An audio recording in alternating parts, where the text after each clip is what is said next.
Terceira epístola de João, versículo 2 somente.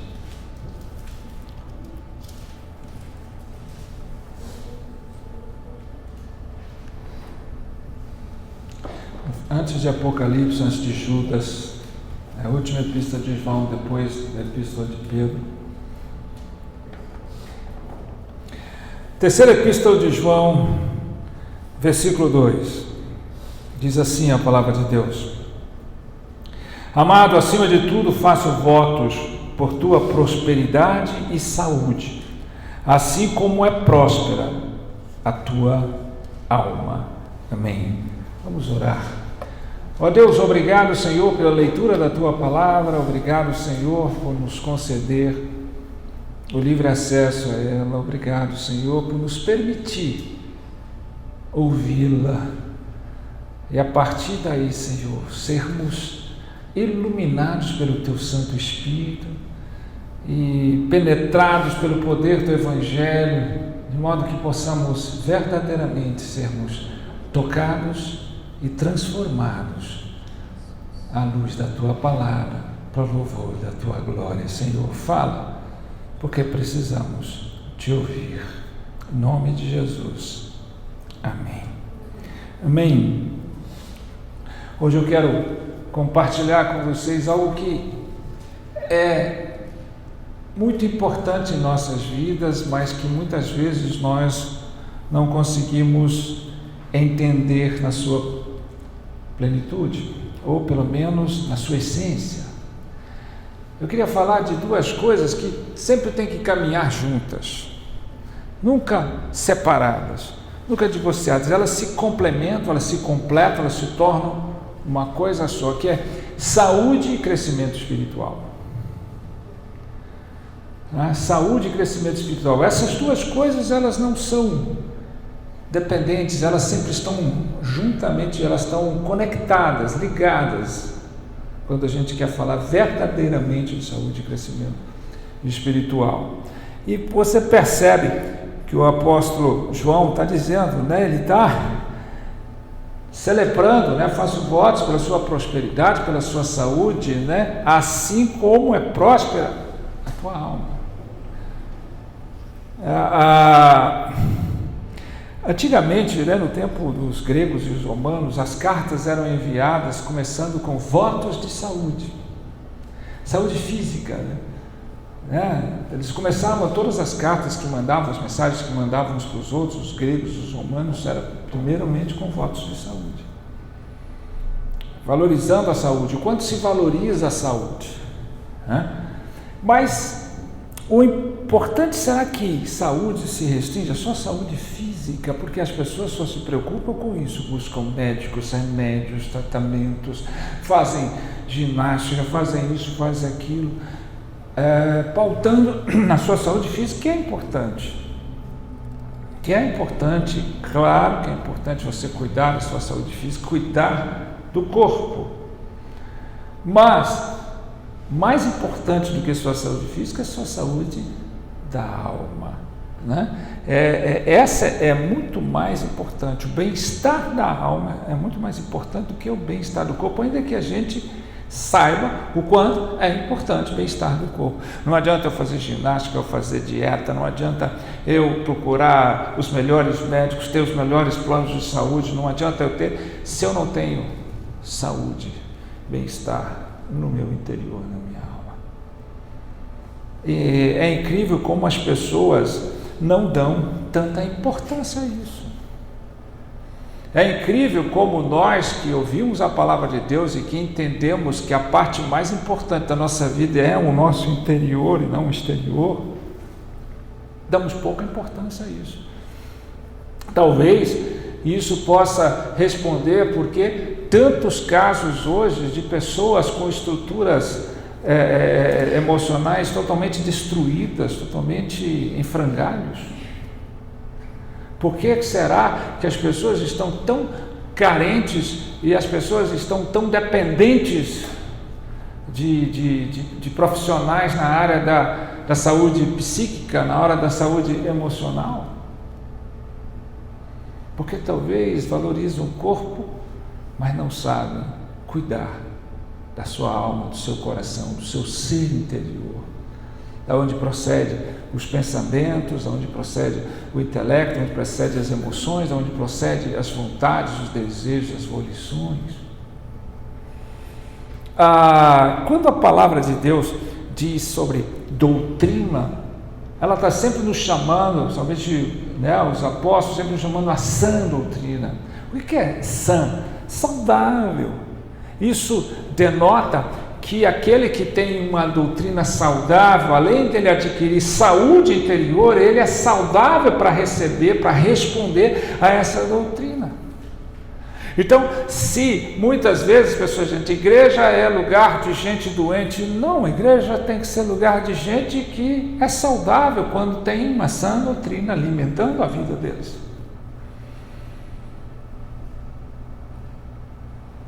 Hoje se dá muita importância àquilo que se faz exteriormente. Todo mundo espera uma cura física, todo mundo espera um milagre físico, um milagre externo, um milagre material, mas esquece que o maior de todos os milagres é aquilo que Deus faz em nós. Todo mundo espera ver Deus a partir de estruturas e estratégias, mas Deus não cresce para isso, Deus cresce para dentro de cada um de nós. E de fato, nós não temos tido a saúde interior que devíamos ter. E temos que ter consciência disso. Temos que ter mais consciência disso. Espera aí, quantas pessoas que estão enfrentando enfermidades terríveis, limitações físicas terríveis, mas são totalmente saudáveis interiormente? Quantas pessoas não têm problema físico, pelo menos crônico, grave, nenhuma limitação física, mas que são totalmente doentes no seu interior? Isso é o mais comum de se ver. Basta você sentar com uma pessoa, basta você ouvir uma pessoa, você sabe se ela é saudável ou doente. Quantas pessoas têm dado testemunhos pelo mundo, e têm escrito, e têm falado de Cristo, e têm glorificado e honrado a Deus com vidas e com enfermidades, com limitações físicas terríveis, mas um interior tão saudável que você olha e você se sente doente perto delas. E quantas pessoas estão gozando plenamente de saúde física, estão esbanjando o seu corpo atlético, estão exaltando a sua saúde física, a sua rigidez muscular e tudo isso, mas são completamente doentes no seu interior. Então nós precisamos rever o que é mais importante, Uma coisa leva a outra. É claro que aquele que é saudável interior, ele vai responder isso fisicamente. É claro que é bom que você faça exercício. É claro que é bom que você cuide da sua alimentação, cuide da sua saúde física, porque se você for negligente com o corpo, você está negligente com o templo do Espírito Santo. Agora, é claro que melhor ainda é que você cuide da sua saúde interior. Agora, saúde tem muito a ver com crescimento, E aí a gente olha para o apóstolo Pedro, quando ele fala na última carta dele, no último versículo que ele escreveu ainda, estava escrito, antes de tudo, acima de tudo, crescei na graça e no conhecimento do nosso Senhor e Salvador Jesus Cristo. Olha como crescimento, saúde e santidade estão se conectando. Porque crescimento, o que é esse crescimento? O que é crescimento na graça, Crescimento envolve coisas importantes e que nós precisamos olhar para nós se estamos crescendo, porque se nós não estamos crescendo e crescer interiormente, amadurecendo, crescendo de verdade na graça, algo está errado em nós. Não adianta eu esbanjar, expressar, manifestar a minha saúde física externa, se interiormente eu não estou crescendo saudavelmente, porque uma pessoa que não cresce, ela não tem saúde. elas têm que andar junto. E olha o que crescimento envolve. O crescimento envolve, primeiramente, mudança. Eu preciso parar, eu preciso refletir se eu estou adquirindo saúde interior, se eu estou adquirindo crescimento, quando eu estou mudando. Evidentemente, há mudança em mim. Eu estou verdadeiramente sendo transformado.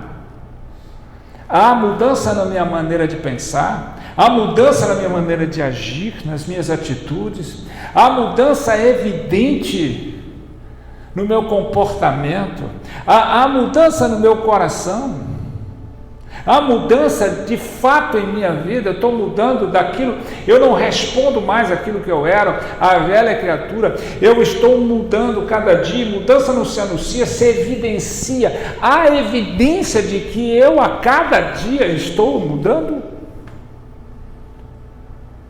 Essa é a primeira coisa que evidencia o meu crescimento, a mudança. Não, de fato, eu estou mudando minha maneira de agir, eu estou mudando minha maneira de pensar, eu estou mudando minha maneira de enxergar, eu estou mudando a minha maneira de falar, eu estou mudando a minha maneira de ouvir, eu estou mudando a minha maneira de agir. Eu estou realmente mudando. A cada passo da minha vida, a cada dia, eu não sou mais como eu era. E me implica, me importa, é importante para mim eu estar mudando. Então, não pode se falar de crescimento se não tem havido mudança. Se as mudanças são superficiais, se elas são temporárias, se elas estão esporádicas, se não há mudança em todo o seu ser. Não, eu mudei intelectualmente, eu agora busco outro conhecimento, minha mente, minhas percepções são diferentes, eu mudei as minhas emoções, elas não estão mais desestruturadas, elas não estão mais à mercê das circunstâncias. Eu mudei, eu tenho mudado. Eu mudei as minhas vontades, os meus desejos. Os meus desejos não são mais coligados com aquilo que eu desejava antes. Agora eu desejo mais de Deus, eu desejo mais com Deus, eu desejo mais o reino. A minha mudança agora verticalizou a minha vida e não mais nos termos horizontais. Essa é uma pergunta que você tem que fazer para si mesmo. Quanto de fato você mudou? O quanto de fato nós mudamos? Essa é a primeira evidência do crescimento. A segunda é desenvolvimento. Crescimento importa desenvolvimento. Há um desenvolvimento na minha vida. Eu estou desenvolvendo as minhas habilidades que Deus me deu, eu estou desenvolvendo os dons que Deus me deu, eu estou desenvolvendo a minha fé, eu estou desenvolvendo o meu amor, eu estou desenvolvendo a minha vida, as minhas habilidades para a glória de Deus, no sentido positivo. Há desenvolvimento. Eu não estou inerte. Eu não estou vivendo da mesma forma. Eu não estou apagado, estou desenvolvendo. Há desenvolvimento na minha vida. Eu estou crescendo no conhecimento, estou desenvolvendo o meu conhecimento, estou desenvolvendo a prática dele, eu estou desenvolvendo os frutos do Espírito. Eu não estou parado no meio, eu não estou apenas falando, eu não estou apenas alegando coisas que na prática eu não estou fazendo. Há um desenvolvimento visível, perceptível na minha vida. O meu ser tem se desenvolvido. Eu tenho desenvolvido a minha sabedoria, eu tenho desenvolvido o meu conhecimento, eu tenho desenvolvido a minha capacidade, eu tenho desenvolvimento em minha vida. Um outro aspecto disso é o aumento. Crescer é aumentar. O quanto a minha fé aumentou? O quanto o meu amor aumentou? O quanto a verdade aumentou na minha vida? O quanto aumentou as coisas que Deus tem me dado e me presenteado na vida? Como aquele pai que disse: Senhor, quando Jesus curou o filho, disse: aumenta a nossa fé. Sua fé tem aumentado? Seu amor tem aumentado? Não é o amor para a sua vida, o amor pelos seus, o amor pelas almas, o amor por Deus, o amor pelo Rei tem aumentado ou tem ficado na mesma? Como é que eu cresço se não aumenta? Como é que há crescimento em mim se não há aumento de fé, não há aumento de esperança, não há aumento de amor? Não há aumento de santidade na minha vida. Não há aumento de humildade na minha vida. Crescer é aumentar. Aumentar aquilo que vale. Aumentou a minha fidelidade. Aumentou a minha obediência. Aumentou a minha fé. Aumentou a minha certeza. Aumentou a minha esperança.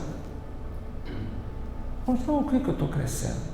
A cada dia tem que ver isso é perceptível, e tem que ser perceptível, evidente na nossa vida. Não, eu estou na mesma fezinha de sempre, eu estou do mesmo jeito de sempre, eu reajo da mesma forma. Aonde há crescimento aí? Crescimento envolve ganho de força e energia. Espiritualmente falando, eu tenho força interior. Eu aumentei a minha energia por Deus, por Cristo. Eu tenho agora uma força interior tão grande. Quando Deus diz para Josué: esforça, tem bom ânimo. Né? Assim como eu fiz com Moisés, eu falei: contigo, crê, confia, aumenta, força. Há uma força interior que eu não tinha em mim mesmo, mas que agora eu vejo aumentando em mim. Uma força de determinação, uma força de disposição, uma força mental. Quanto crente que não cresce, a mente é fraca, negativista, pessimista, que não força, eu vou, porque Deus me fortalece. Você tem tido um crescimento na força mental, na força do teu amor, no poder do Espírito Santo? Porque difamamos o Espírito Santo, diminuímos o Espírito Santo o tempo todo, esquecendo que o Espírito Santo não pode ser tratado como algo impessoal. Ele é pessoal, ele é Deus. Ele é o agente da nossa transformação. Então, se o Espírito não está te dando força, né, não está te dando essa energia, eu estou cansado, eu não entro, eu não sei, você está reclamando, resmungando, murmurando, que crescimento você está tendo? Então nós precisamos fazer crescimento, envolve força e energia. A minha força hoje, eu posso não ter a força física, mas a minha força interior, ela aumenta, ela cresce todos os dias. Eu posso não ter a energia de um jovem para correr tantos quilômetros, mas eu tenho a energia para buscar o meu Deus e ser um instrumento perfeito de louvor e adoração a Ele. Isso é crescimento, eu preciso ver isso, eu preciso sentir isso, aquela alegria na salvação, como o salmista diz, né? Devolva-me, Senhor, a alegria da tua salvação. Está faltando alegria?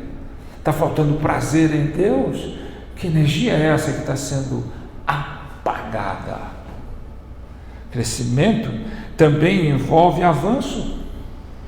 O quanto eu avancei desde o dia em que eu tive o meu encontro com Cristo? O quanto eu avancei desde o dia em que eu verdadeiramente confessei Cristo como meu Senhor? Avanço significa até onde eu tenho chegado na assimilação com Cristo. Eu tenho cada dia sido mais parecido com o meu Senhor e Salvador Jesus Cristo. A minha vida tem de fato me levado a uma semelhança com Cristo. Eu tenho avançado. Como eu disse, o adversário do amor não é o ódio, é o medo. A Bíblia diz que quem teme não é aperfeiçoado em amor, e o verdadeiro amor lança fora todo medo. O medo é a paralisia do desenvolvimento humano. Porém, o adversário da fé não é a dúvida. O adversário da fé é a inércia, é ficar parado, é ficar estagnado, estacionado no mesmo lugar, anos e anos, ouvindo e sendo alimentado espiritualmente, e não há avanço nenhum. Quanto você pode dizer de si mesmo, fazer uma autoconfrontação, o quanto você pode dizer de si mesmo, fazendo um autoexame, que é algo que nós temos que fazer constantemente, porque você avançou, que você cresceu, que você saiu do lugar que estava, que você não está no lugar ainda quer, mas você já não está mais onde estava, você avançou, você agora se aproximou de fato de Cristo. Eu avancei, né? Eu dei passos à frente, eu estou bem diferente do que eu era, ainda muito longe do que eu quero ser, do que eu devo ser, mas eu estou diferente do que eu era.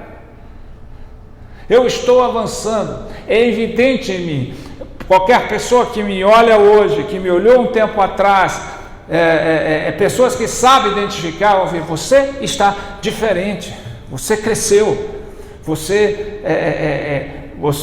não é só o seu semblante, a sua imagem, a sua estética, mas principalmente o seu ser, ele está diferente.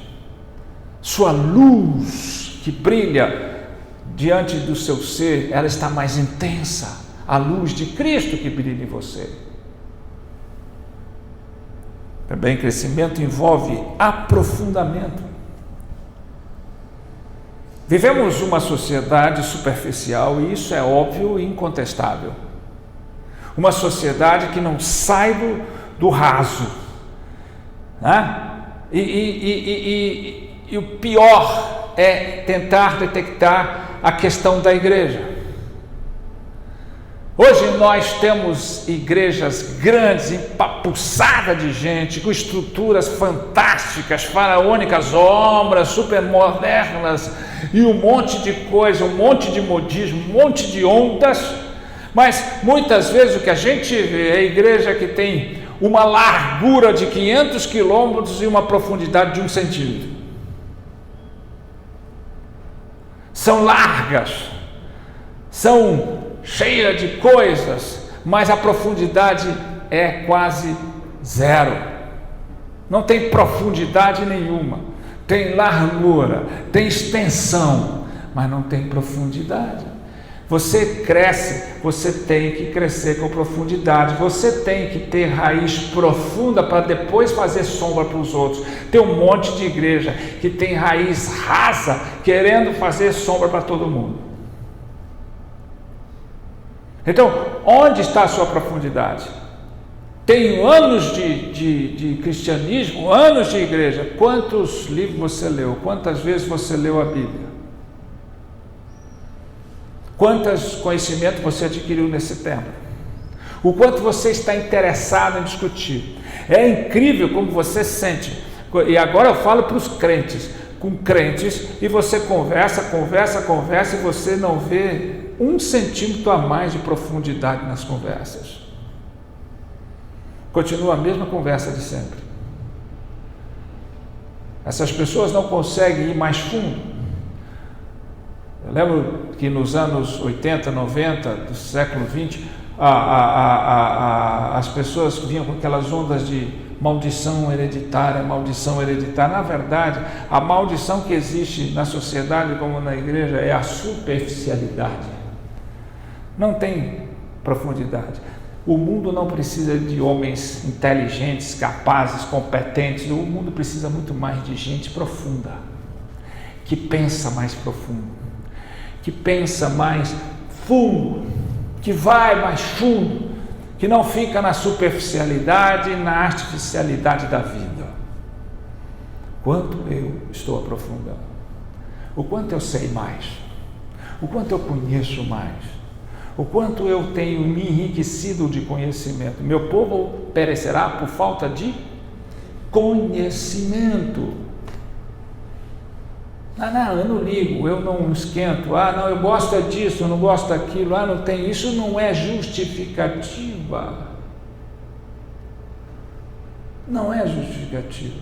Isso não é algo que eu decido, escolho se eu vou fazer. Isso é algo que define o meu crescimento. A graça te impulsiona a aprofundar. Se você não está aprofundando, algo está errado. Se você está se mantendo no raso, algo está errado. Crescimento também envolve preparo. O quanto eu tenho me preparado? O quanto eu tenho me preparado para a volta de Cristo? O quanto eu tenho me preparado para ser um instrumento perfeito louvor a Deus e adoração. O quanto eu tenho me preparado para cultuar a Deus. O quanto eu tenho me preparado na minha vida para ser aquilo que Deus me chamou a ser. Crescimento envolve preparo. Eu tenho me preparado. Eu tenho estabelecido para mim as prioridades da minha vida. Eu tenho me preparado para tudo aquilo que Deus me chamou para ser. Não, eu estou levando a vida e deixando a vida me levar. O quanto eu tenho me preparado? O quanto eu sei que eu estou preparado para enfrentar todas as vicissitudes da vida? É incrível como a gente não se prepara, ou se prepara pouco para ganhar, e se prepara muito menos para enfrentar as derrotas. A dor e o sofrimento não são coisas aleatórias e alienadas na nossa vida. Todo crente tem que estar preparado para sofrer. O apóstolo Paulo diz que nós temos que ser participantes das aflições de Cristo. Nós não somos preparados para nada nessa vida.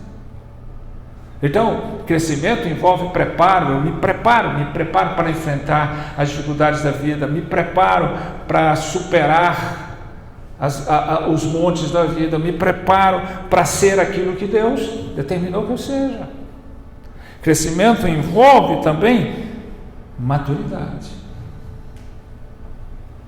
Maturidade não é uma coisa fácil, principalmente nessa geração nossa, de décadas para cá. Quanto nós estamos cada dia mais imaturos. Hoje o que a gente vê são pessoas com estrutura emocional jovem ou até infantil em corpo adulto. O quanto nós patrocinamos o infantilismo. O quanto nós tratamos a nossa vida, a vida dos outros com nhenhenhen. O quanto nós resistimos à maturação.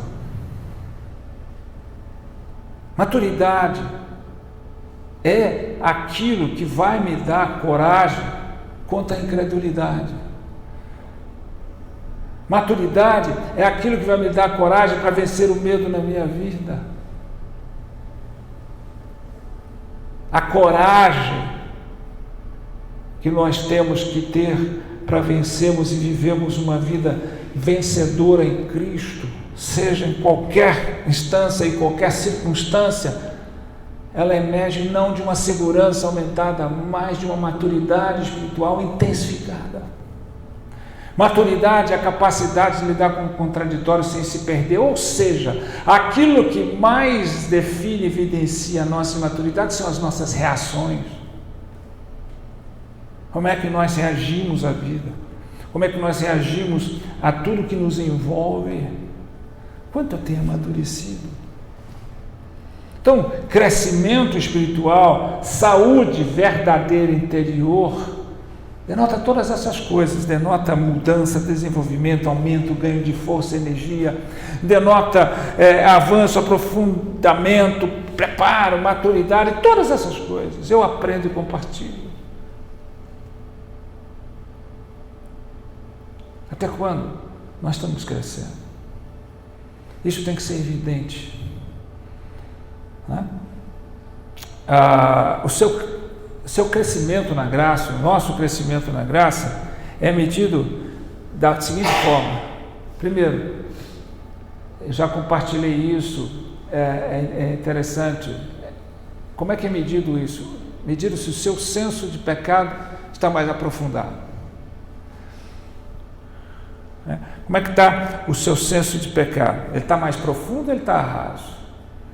Hoje a igreja tem um senso muito raso de pecado. Ele não sabe identificar o pecado dele, não sabe verdadeiramente entender o que o pecado faz com a vida dele. Temos que ter um senso mais profundo de pecado. Crescer é ter um senso mais profundo de pecado, é ver se o meu senso de pecado tem aprofundado. Eu tenho percebido o mal que está em mim. Eu tenho percebido o pecado corrompendo o meu coração. Eu tenho percebido a destruição cada dia mais profunda. Porque cada dia que passa, eu olho, as pessoas são muito complacentes consigo mesmo e muito exigentes dos outros. É triste, mas é o mais comum. Você vê as pessoas identificando o pecado dos outros com facilidade, mas sendo complacentes e se justificando com o seu próprio. Veja o valor da proximidade com Cristo é a identificação do nosso próprio pecado. Por isso o apóstolo Paulo falava, né? Miserável homem quem sou, né? Quem me separará do corpo dessa morte? Por quê? Porque ele estava pecando demais? Não. Porque quanto mais você se aproxima de Cristo, mais você tem consciência da sua miserabilidade, do seu pecado, com mais profundidade. Então tem muita gente achando que está em Cristo, adorando Cristo, que é de Cristo, sem olhar para a sua imundície. Quando o apóstolo Pedro estava no barco, Cristo tinha acabado de fazer o milagre da pescaria dos peixes.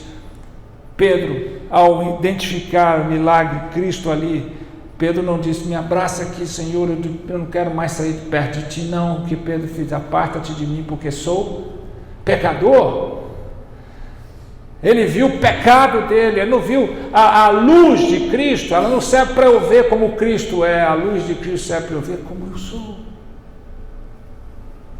Como eu sou. Como C.S. Lewis disse, né?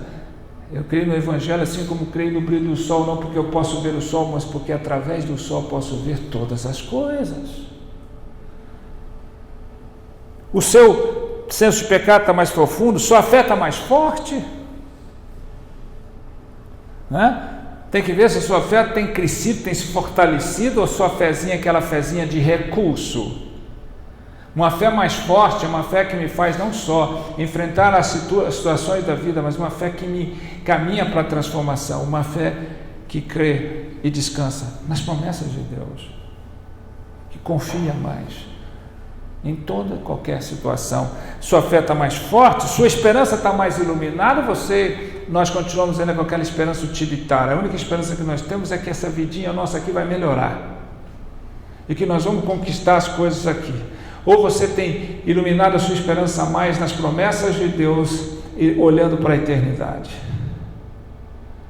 Minha esperança é mais iluminada. Por quê? Porque ainda que eu passe todos os problemas aqui, né? Lá na frente eu tenho uma promessa já cumprida para mim, né? O seu amor está sendo mais abrangente, ou você continua naquele amorzinho pelas suas coisas, pela sua família e só? Ele não tem alargado para o reino de Deus, para as pessoas. O nosso amor, eu tenho orado todo dia e disse: Senhor, derrama amor na minha vida, amor por ti, amor pelas almas. Nosso amor é pífio, nosso amor, na maioria dos casos, ele é mais interesse do que amor, e ele se restringe às pessoas que te cercam, quando ele devia ser mais abrangente, né? Esse amor tem aumentado, esse amor de fato tem sido mais abrangente, ele tem alcançado mais pessoas, ou ele tem ficado no mesmo limite do seu mundo particular? E por último, né, sua espiritualidade está mais definida? A maioria das igrejas que eu tenho visto aí já não sabe mais que espiritualidade tem, não sabe mais definir sua doutrina, não sabe definir o seu ensino, não sabe definir sua posição, sua postura bíblica. Ela está uma salada de coisas. Um fala de um jeito, outro fala de outro jeito, um crê de um jeito, outro crê de outro jeito, vira aquela baderna toda. Então, qual que é o meu senso de espiritualidade? Qual é a doutrina? É a doutrina sã, a doutrina saudável? Ou eu sou por qualquer vento de doutrina? Importa é que as coisas estejam bem, eu esteja alegre, está tudo legal. Né? Você tem um posicionamento doutrinário de sentar e saber olhar e discernir erros doutrinários, heresias. Você não precisa sair brigando com os outros e mostrando, mas você tem uma espiritualidade definida, no qual, se alguém te perguntar a razão da sua esperança, a razão da sua teologia, você sabe: eu creio nisso, nisso aqui. Veja que a saúde da alma, ela requer de cada um de nós um equilíbrio em 3 coisas. Isso é muito importante para nós como crentes, para nós como igreja. Ela requer um equilíbrio pela verdade, pela experiência e pela ação. Como é que é isso? É porque a maioria, infelizmente, de nós vive um desequilíbrio nessas áreas. Eu falo como igreja. Tem gente, por exemplo, que ele é totalmente verdade. Ele é compenetrado na teologia, no conhecimento, na doutrina teológica, mas ele não se preocupa, ele é alienado das experiências, da emoção com Cristo, do chegar, do sentir o poder do Espírito Santo, ele é alienado, e alienado da ação, da atividade, do agir, do praticar, do espalhar o Evangelho. Ele só se preocupa com a sua intelectualidade, está tudo na cabeça. Ele se preocupa com teologia, aquele que chega e acha que é santo porque ele sabe tudo de teologia, mas não tem emoção nenhuma nele, não tem experiência nenhuma com Deus, com o Espírito Santo, e não tem nenhum tipo de agir dele. É tudo aqui, eu sei. Outros não têm preocupação com teologia, não estudam, não leem, não procuram ter um conhecimento melhor, não procuram ter um conhecimento maior, né? Eles acham que o problema deles é ter experiência com Deus. Ele crê na sua experiência, na sua emoção, no seu choro. Eu quero ouvir músicas, louvores, eu me emociono, é isso que me impacta. É um desequilíbrio. Ele não age na vida prática, essa pessoa também não tem ação, não tem atitude. O seu ser é desproporcional, né? O primeiro cabeção, o segundo é só o corpo, a cabeça é pequena e as pernas são finas, porque tudo para ele é experiência, né? Tem tantas igrejas e tantos irmãos que só falam e só preocupam com experiência, não estudam, não procuram aprofundar, não procuram mudar e não procuram agir.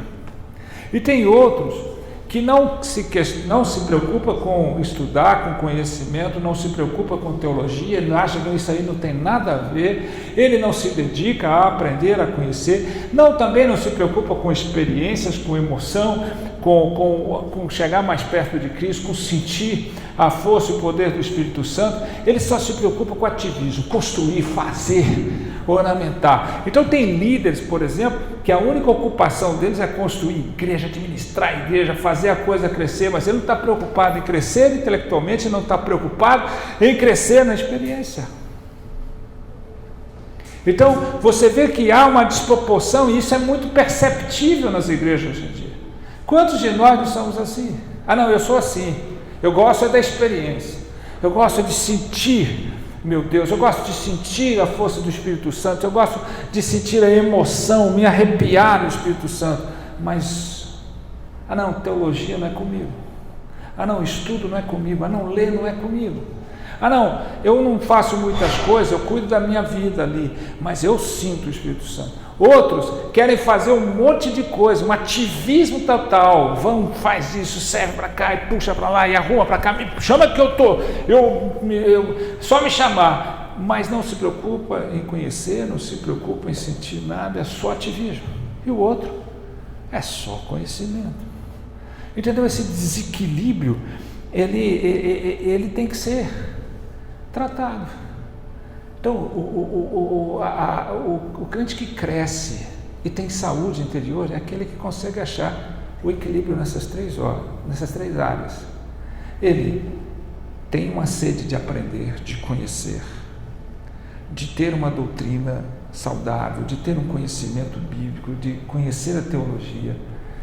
Eu não preciso de teologia para ter Jesus Cristo. Não, você precisa de teologia para ter o Jesus certo, e não o que inventam.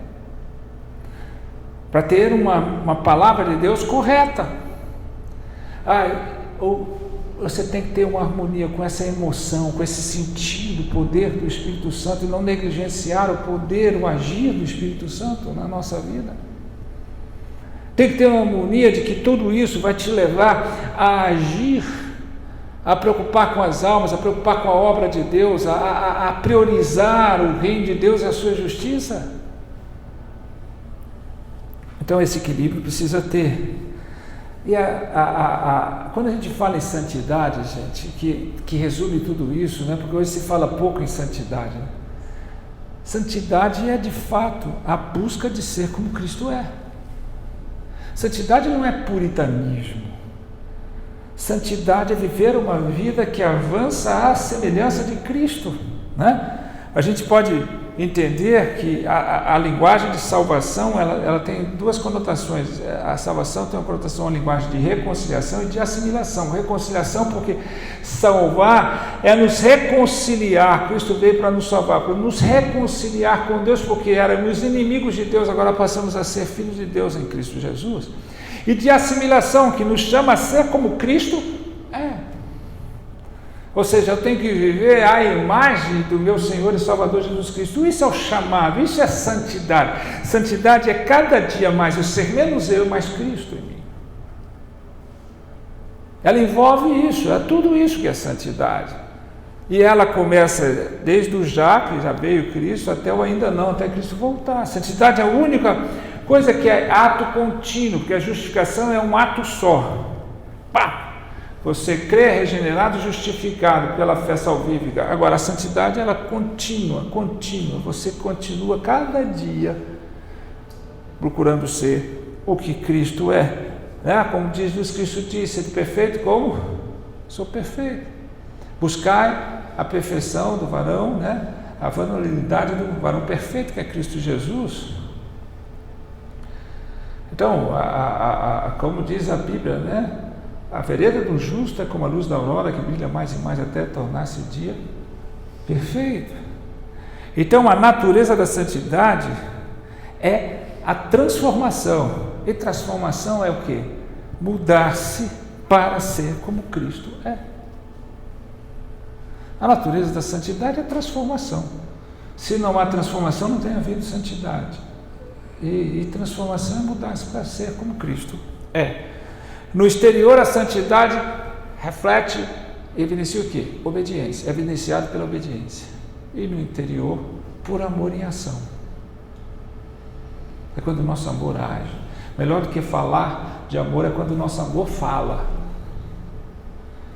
É quando o nosso amor fala por si só.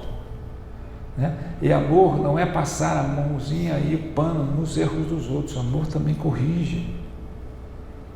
Amor é de fato desejar para todas as pessoas o tesouro do céu e não o melhor da terra. Crescimento na graça, gente, ele é visível. Ele é visível, ele é perceptível, ele não é algo que ninguém possa ver. Você pega, outro dia no estudo aqui nós falamos sobre Abraão, né? Foi visível o crescimento dele. Quando dá prova dele com Isaac, quando Deus provou ele, em Gênesis capítulo 22, quando Deus chama ele à prova. Abraão, pega o teu filho, o teu único filho, o filho quem tu amas. Abraão não titubeou, Abraão não respondeu, Abraão não reclamou, Abraão não murmurou, Abraão não desesperou, Abraão fez exatamente o que Deus mandara. Eu lhe pergunto, 2, 3 décadas atrás desse momento de Abraão, antes desse momento, quantos erros Abraão cometeu? Isso denota o quê? Crescimento espiritual, evidente. Aquele que chegou com Sara e pediu para ela mentir, falar que era irmã dela para que não tivesse problema lá no Egito, aquele que mentiu para o rei Meleque para falar que era irmã dela para não ter problema, já não era mais o mesmo Abraão, era outro Abraão que cresceu espiritualmente. Evidentemente, esse homem diz, subiu com seu filho Isaac, e quando Isaac perguntou, pai, aqui está o fogo, o cutelo, a lenha, mas cadê o cordeiro para o sacrifício? De Deus proverá. Então, de verdade, alguém só pode dizer Deus proverá na verdadeiro sentido e significado dessa palavra profética quando ele cresce espiritualmente. Quando ele já tem uma maturidade espiritual tal de confiar e descansar em Deus nas suas promessas, de obedecer até aquilo que parece a maior loucura da vida. Abraão mostrou isso evidentemente. Não era o mesmo Abraão de lá atrás. Você tem sido o mesmo lá atrás, você tem de fato mudado. Você é capaz de responder a Deus de forma diferente. Você é capaz de evidenciar isso na sua vida. Olha para você ver os discípulos, Pedro e João. Né? Pedro negou Jesus, Pedro saiu cortando a orelha do soldado Marco. Eu sou, eu faço, eu jamais te abandonarei. Aí ele nega Jesus, ele se acovarda diante do pátio. Por 3 vezes ele diz, não conheço, não. Mas se você é um deles, você fala, não.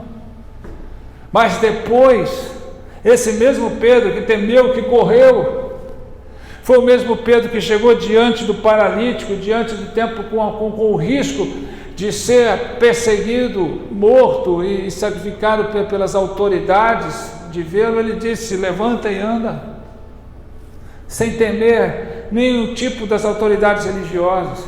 Então, olha a diferença do Pedro que curou, do Pedro que foi derramado no Espírito, olha a diferença daquele Pedro que andava com Jesus, daquele impetuoso, aquele que falava pelos ventos, mas na hora H não agia. Olha o João, o mesmo João que aqui da epístola, o mesmo apóstolo João, que junto com o Tiago pediu para Jesus mandar fogo, explodir aquele povo samaritano todo. Jesus os chamou de Boanerges, ou seja, filhos do trovão, pessoas de temperamento explosivo, que quer arrebentar, que decide, que é iracundo, que é isso, que é aquilo, de temperamento isso. Agora você vê esse mesmo João aqui. Esse mesmo João que pediu fogo do céu, porque os samaritanos não queriam receber Jesus, manda matar todo mundo, manda fogo, incendiar todo mundo, aquele temperamento explosivo. Agora é o João que diz, filhinhos, amai-vos a todos vós uns aos outros. Esse não é o mesmo João. Esse é um João crescido, amadurecido espiritualmente. Esse é um João transformado, santificado. Agora imagino nós. Será que justifica eu dizer que crer em Jesus está no mesmo patamar sem crescer? Então crescimento e saúde interior andam juntas. Eu só posso dizer que eu estou cada dia mais saudável no meu interior quando eu estou crescendo espiritualmente, quando eu estou amadurecendo espiritualmente. E isso não implica só dos outros, implica de eu ter um autoexame. Peraí, eu estou crescendo, eu estou reagindo do mesmo jeito, eu estou tendo o mesmo temperamento, eu estou fazendo as mesmas coisas, eu estou falando do mesmo jeito. Se eu sou iracundo, se eu sou explosivo, eu perco a paciência facilzinho. Se eu sou fofoqueiro, eu falo e me justifico. Se eu estou interessado mais no mundo que em Deus, eu sempre estou me justificando, mas na verdade eu continuo mais interessado nas coisas do mundo que de Deus. Eu continuo mais interessado em conversa fiada do que em conversa profunda. Eu continuo fazendo a mesma coisa, eu estou mais interessado na minha estética, estou mais interessado na minha condição material do que na minha condição interior. Eu estou amando a mais a vida que eu tenho e a vida que eu quero ter do que a vida que eu sou. As minhas emoções continuam bagunçadas, qualquer coisinha me tira do centro.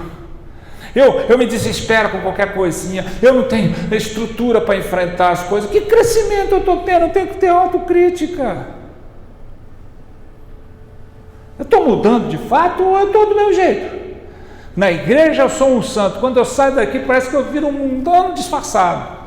Na igreja eu sou uma ovelha, lá fora eu viro lobo. Não há transformação. E por último eu quero dizer, a gente precisa evitar a cultura do Peter Pan, né? Essa é a cultura que invade as nossas vidas. E quantas vezes a gente fala disso, a psicologia fala disso, né? O mundo de hoje está cheio de pessoas usando, né, de corpo adulto em estrutura emocional juvenil e até infantil, né? Qual que é a cultura do Peter Pan, que ficou famoso na época, quantos pais e quanta coisa, e as pessoas não sabiam o quanto aquilo era uma influência negativa na vida da sociedade.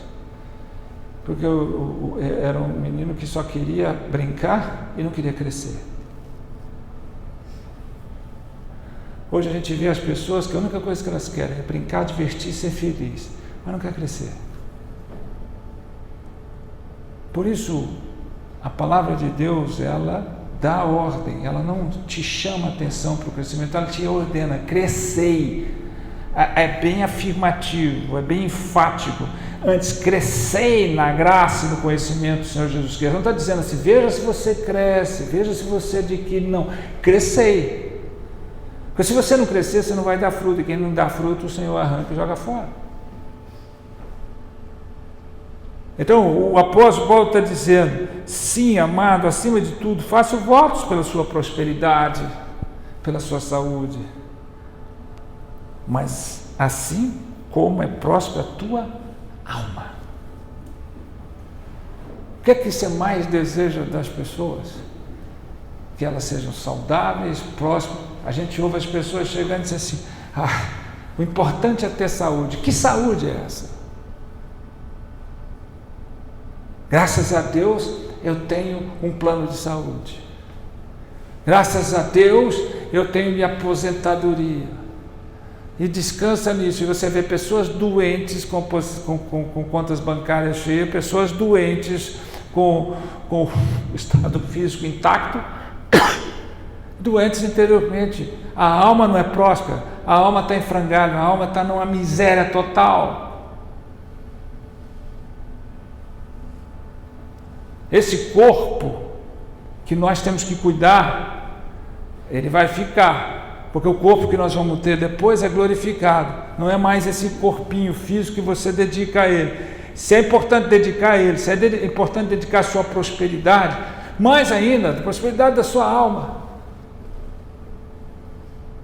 Então, santidade é a busca de prosperar e tornar saudável a alma. Porque é ela que tem o contato com Deus. É ela que pode se aproximar a Deus. É o seu ser interior. É o nosso ser interior. Então, é bom cuidar do físico, ótimo, porque senão vão entender que eu estou menosprezando isso.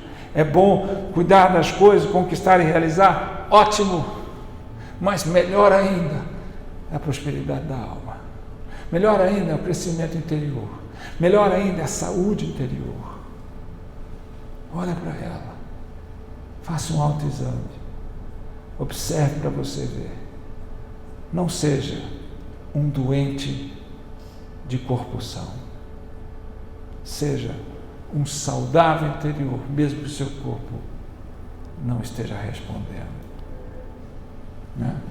Tem um dos melhores testemunhos que tem no mundo, eu esqueci o nome dela, é de uma jovem que não tem os braços e a perna, e dá testemunho no mundo inteiro. Né? Talvez se ela viesse aqui, nós poderíamos dizer que não há aqui na igreja ninguém tão saudável como ela. Às vezes a gente olha pessoas sofrendo com as limitações físicas, com dificuldades tremendas, terríveis, e elas usam aquilo para a glória de Deus. São totalmente saudáveis. Como é triste ver pessoas que não têm nada disso, estão completamente doentes. Não olhe para os outros, olhe para si mesmo. Olhe para si mesmo. Mudança não se anuncia, se evidencia. Não resista ao Espírito Santo. Deixe o Espírito Santo te transformar, te fazer ser saudável de fato, te fazer crescer de fato. Porque sem santidade ninguém verá o Senhor. Amém? Vamos ficar de pé, vamos orar.